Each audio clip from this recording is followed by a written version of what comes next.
बीच सड़क पर स्टंटबाजी करते इस युवक को देखिए, जिस पर वीडियो बनाने की जुनून इस कदर सवार है कि इसे अपनी जान की परवाह भी नहीं है। सोशल मीडिया पर फैन फॉलोइंग बढ़ाने के लिए लोग किसी भी हद तक गुजर जाते हैं। आज हम एक ऐसे ही शख्स का वीडियो दिखाने जा रहे हैं जिसमें वह बाइक पर स्टंट करता दिखाई दे रहा है।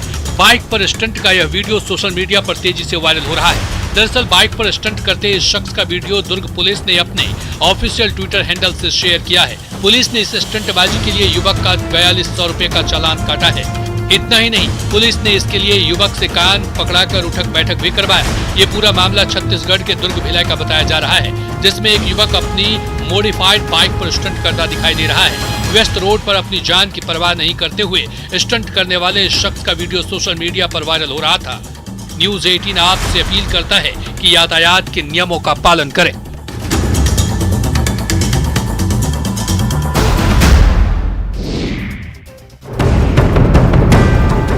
उत्तराखंड में पहाड़ से लेकर मैदान तक भारी बारिश का दौर जारी है। पहाड़ों पर हो रही बारिश से नदी नालों का जलस्तर बढ़ गया है। रविवार को नैनीताल जिले के रामनगर के क्यारी गांव में बड़ा हादसा होते होते बच गया। 2 पर्यटक कार से रामनगर आ रहे थे। पहाड़ों पर बारिश के कारण चंबल नाला उफान पर था, जिसके खतरे को पर्यटक भांप नहीं पाए। उन्होंने कार पानी के बहाव में उतार दी। इस दौरान उनकी कार पानी के बहाव के साथ बहने लगी। आनंद फानन में पर्यटकों ने कार से कूदकर अपनी जान बचाई, जबकि कार नाले में बह गई। तस्वीरों में साफ दिखा जा सकता है कि कार बाढ़ के पानी में बह रही है। आसपास के लोगों ने देखा तो मौके पर हलचल मच गई। कार को रेस्क्यू करने के लिए ग्रामीण 3 ट्रैक्टर लेकर मौके पर पहुंच गए। काफी जद्दोजहद के बाद आखिरकार ग्रामीणों ने कार को रेस्क्यू कर लिया। नाले में बही कार के बाद में कुछ ट्रैक्टरों की मदद से बाहर निकाला गया, जिसका वीडियो सोशल मीडिया पर वायरल हो रहा है।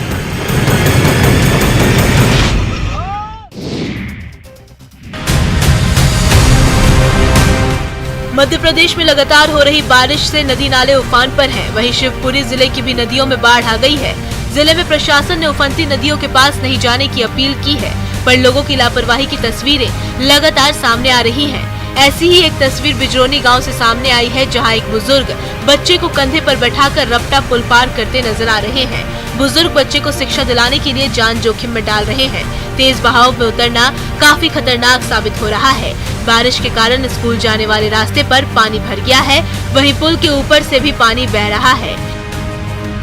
दरअसल बिजरोनी गांव में पुल के ऊपर से पानी बह रहा है, लेकिन लोग बहते पानी में ही आना जाना कर रहे हैं, जिससे कई दुर्घटनाएं भी हो रही हैं। ग्रामीणों का कहना है कि कई बार प्रशासन से पुल को ऊंचा करने की मांग की गई थी, पर आज तक किसी ने इसकी सूध नहीं ली है, जिसके कारण वे मजबूर होकर खतरा मोल ले रहे हैं।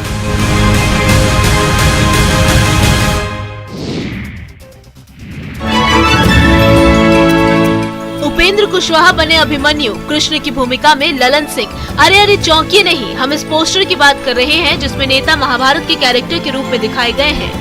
दरअसल नौकरी और रोजगार के सवाल को लेकर जेडीयू संसदीय बोर्ड के अध्यक्ष उपेंद्र कुशवाहा ने युवा मांगे रोजगार रथ को हरी झंडी दिखाकर रवाना किया।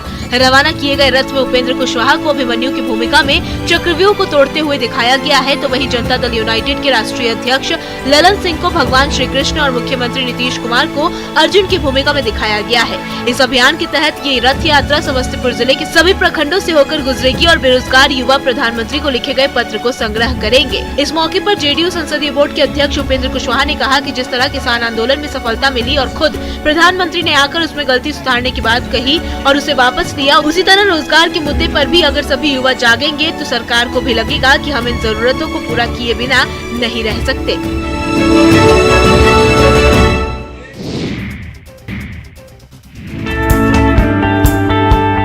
निकाय चुनाव की तारीख पास आते देख जहां प्रत्याशियों की धड़कनें बढ़ गई हैं, वहीं प्रिंटिंग प्रेस की चांदी ही चांदी हो गई है।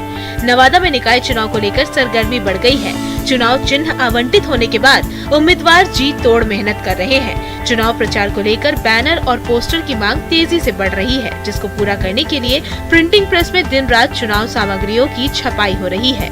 प्रिंटिंग प्रेस में भी अचानक काम की रफ्तार बढ़ा दी गई है, क्योंकि कम समय में उन्हें अपने ग्राहकों को ऑर्डर पूरा करके देना है। इन दिनों प्रिंटिंग प्रेस में प्रत्याशी सिंबल के साथ बैनर पोस्टर बनवाने में लगे हुए हैं। इसके अलावा चुनाव में जो प्रचार सामग्रियां इस्तेमाल होती हैं, उसे खरीदने की भी होड़ मची हुई है। प्रत्याशी भी प्रिंटिंग प्रेस में ही डेरा डाले नजर आ रहे हैं। संचालकों की माने तो काम भले ही बढ़ गया है, पर उनकी आमदनी भी बढ़ गई है, जिससे वे काफी खुश नजर आ रहे हैं।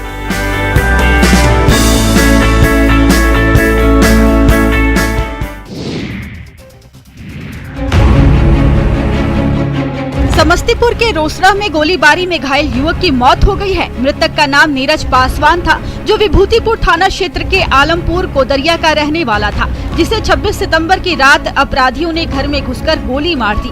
गंभीर रूप से घायल युवक को परिजनों ने इलाज के लिए DMCH में भर्ती कराया था, जहां इलाज के दौरान उसकी मौत हो गई। युवक की मौत से परिजनों में कोहराम मच गया है। मृतक के शव पैतृक गाँव लाया गया। पुलिस अपराधियों की गिरफ्तारी के लिए छापेमारी कर रही है, लेकिन वारदात के 24 घंटे से अधिक बीत जाने के बावजूद अभी तक किसी की गिरफ्तारी नहीं हो पाई है और न ही पुलिस हत्या के कारण का ही पता लगा सकी है। हत्या की इस वारदात से पूरे इलाके में सन्नाटा पसर गया है। अब देखने वाली बात होगी कि नीरज के हत्यारे को विभूतिपुर की पुलिस कब तक गिरफ्तार कर पाती है। घटना के बाद से ही ग्रामीणों में दहशत का माहौल है, वहीं परिजन काफी गमगीन दिखाई दे रहे हैं।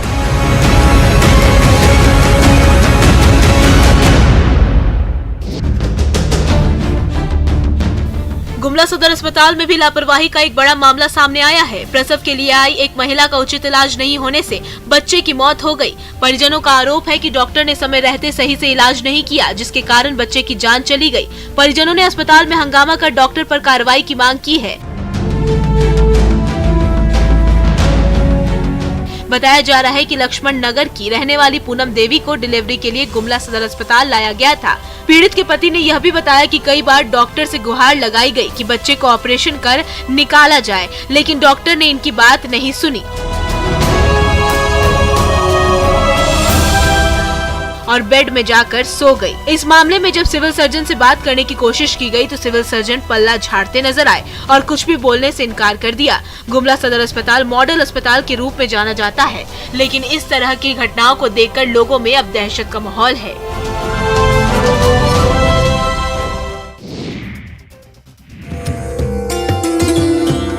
मूर्तिकार तो था पर पैसे से लाचार था। जमाने भर का दर्द उसकी झोली में था, पर वो हंसती मूर्तियां बनाता था।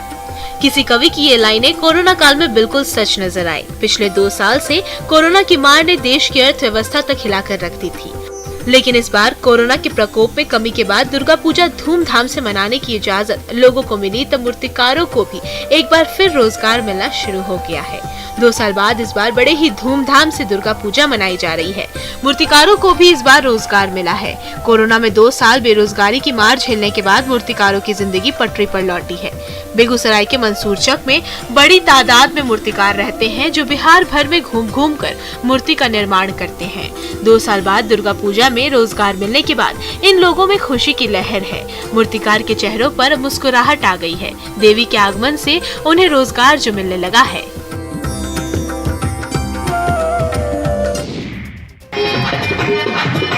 मिथिलांचल के जट जटिल लोक नृत्य की छटा ही अलग है, पर समय के साथ इसके रंग भी फीके पड़ने लगे हैं। लोग अपने पारंपरिक नृत्य को भूलते जा रहे हैं, पर कुछ युवा कलाकारों ने जट जटिल नृत्य को फिर से प्रसिद्धि दिलाने में जुटे हैं।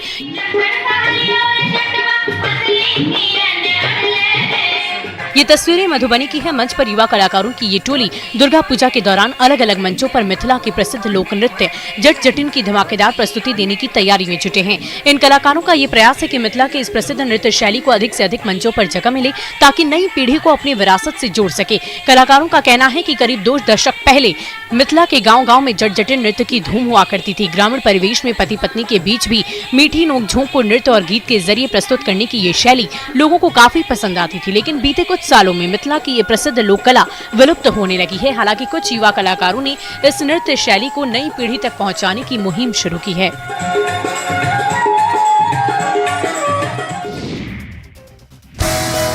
बिहार में प्रतिभाओं की कमी नहीं है और कई ऐसे मौके आए हैं जब बिहार के खिलाड़ियों ने देश और राज्य का नाम रोशन किया है। बिहार के बेटे शैलेश ने मोरक्को में world para athletics grand prix में लॉन्ग जंप और हाई जंप में सिल्वर और कांस्य पदक जीता है और प्रदेश के साथ साथ देश का भी नाम रोशन किया है। मोरक्को से पटना लौटे शैलेश ने बताया कि विश्व चैंपियनशिप की तैयारी में जुटेंगे। उन्होंने सरकार से मदद की उम्मीद भी जताई। शैलेश ने कहा कि विदेशों से जीतकर वापस लौटने पर उनका हौसला अफजाई करने के लिए कोई मौजूद नहीं रहता है। इसका उन्हें मलाल है। ये कोई पहली बार नहीं है कि जब बिहार के बेटे ने विदेश जाकर प्रदेश का नाम रोशन किया। इससे पहले भी कई खिलाड़ी विदेशों में राज्य का मान बढ़ा चुके हैं। बस जरूरत है तो उन्हें उचित संसाधन देने की और उनकी हिम्मत बढ़ाने की।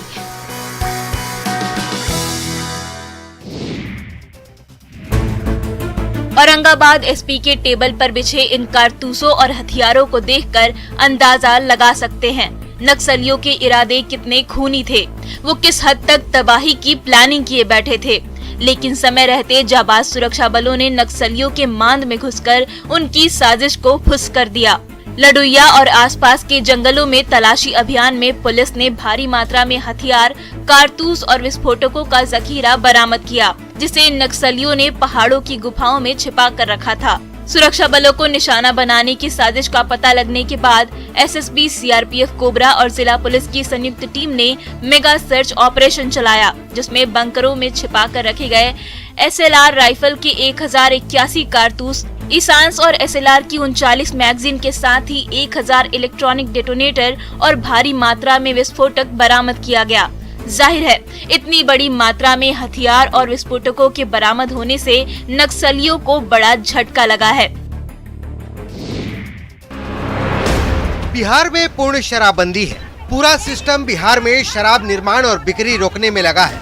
बावजूद इसके बिहार में न शराब की खपत कम हो रही है, न ही निर्माण का सिलसिला। अधिकारियों की नाक के नीचे राजधानी पटना में बर्थडे पार्टी में शराब पार्टी चल रही थी, जिसमें लड़के तो छोड़िए, लड़कियां भी जाम छलका रही थी।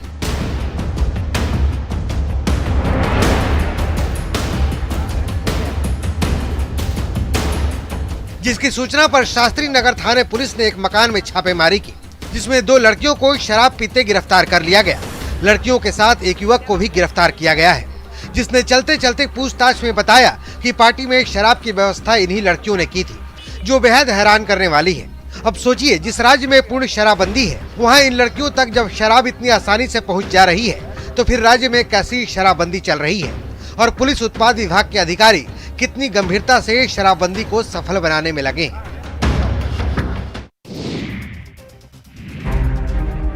वाल्मीकि टाइगर रिजर्व में मिलने वाले जीव जंतु अक्सर लोगों को चौंका देते हैं। इस बार वाल्मीकि टाइगर रिजर्व के हरनाटाड़ के काला बैरिया में एक अजीब और रहस्यमयी तितली देखने को मिली।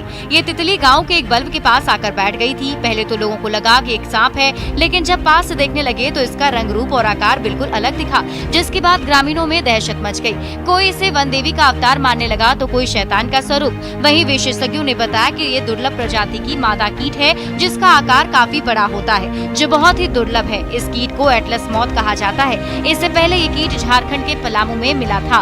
ये जून से अगस्त के अंत तक दिखाई देते हैं। इसके अंडे 10 से 14 दिन के बीच में फूटते हैं। 35 से 40 दिन तक कैटरपिलर की स्थिति में रहता है। पूरे आकार में आने पर इसका जीवन चक्र 10 दिन से अधिक नहीं होता। अंधेरे में उड़ने वाला एटलस मौत रात में किसी बल्ब को देखकर उड़ जाता है और कई दिनों तक वहीं बैठा रहता है। साथ ही जब इसे खतरा महसूस होता है तो शिकारियों को डराने के लिए ये सांप के सिर की तरह दिखने वाले पंख फड़फड़ाता है।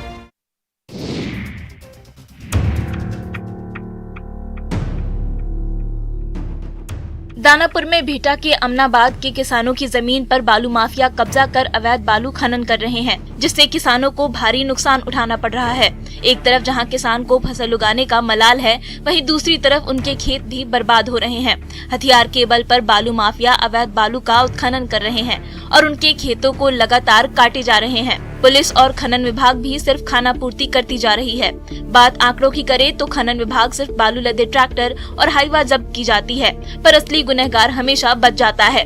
बालू माफिया सरकार को करोड़ों का चूना लगाकर अवैध बालू खनन कर रहे हैं। ग्रामीणों का आरोप है कि पुलिस और खनन विभाग की पकड़ी गई पोकलिन मशीन को मामूली रूप से क्षतिग्रस्त कर छोड़ दिया जाता है, जिसे बालू माफिया फिर से ठीक कराकर दोबारा अवैध खनन में लग जाते हैं। ऐसे में किसान प्रदर्शन कर अपने खेतों को बचाने की मांग कर रहे हैं।